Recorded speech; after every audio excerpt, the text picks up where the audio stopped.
Hello, everyone, and welcome to Synaptic Pruning Preparation. My name is Mr. Lenhart, and I'm so glad all of you could be here too. Who are you? What are you doing in my class? Lord Perseus Sedgwin III, Justice of the High Court presiding. There wasn't room at the community college. Yeah. Dr. Terence Shirkovsky.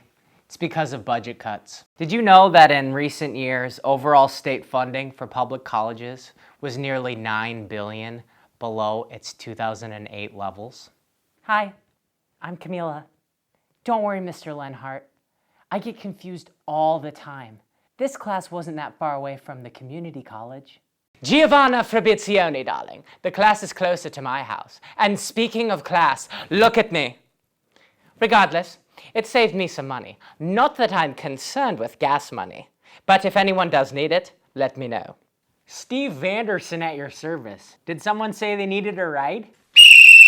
All right, everyone. My name is Coach Adam. You hear? Let's focus now. Keep our eye on the prize now. Woo! I'm Eleanor. Super psyched for this class, Mr. L. Let's go! Well, then this may take some imagination from all of you. Can you remember when you were in 6th grade? How many of you had an older brother or sister at that time? Think back to when you were younger. What happened to them when they turned 13? Yes, you.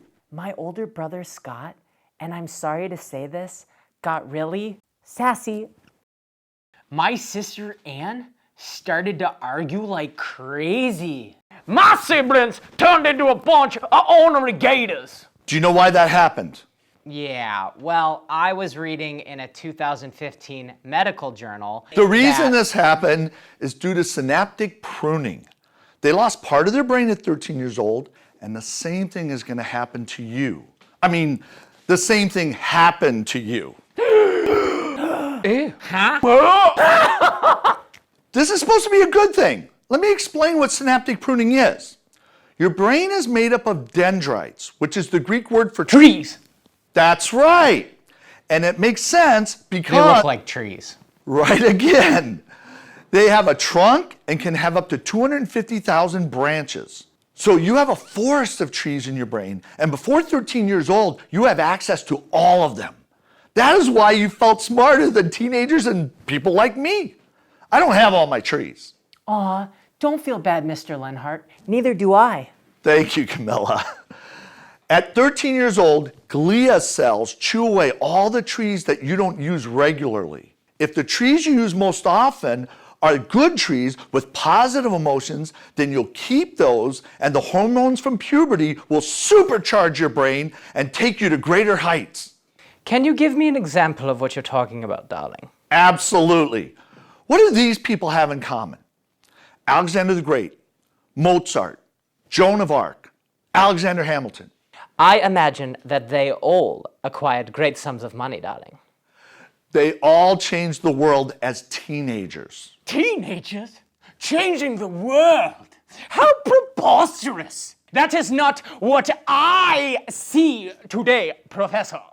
Well, Perseus, more than 100 years ago, teenagers regularly made a huge impact on adults because of synaptic pruning and puberty.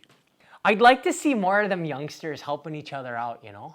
Today, this doesn't happen as much because teenagers put negative emotions on the trees they regularly use.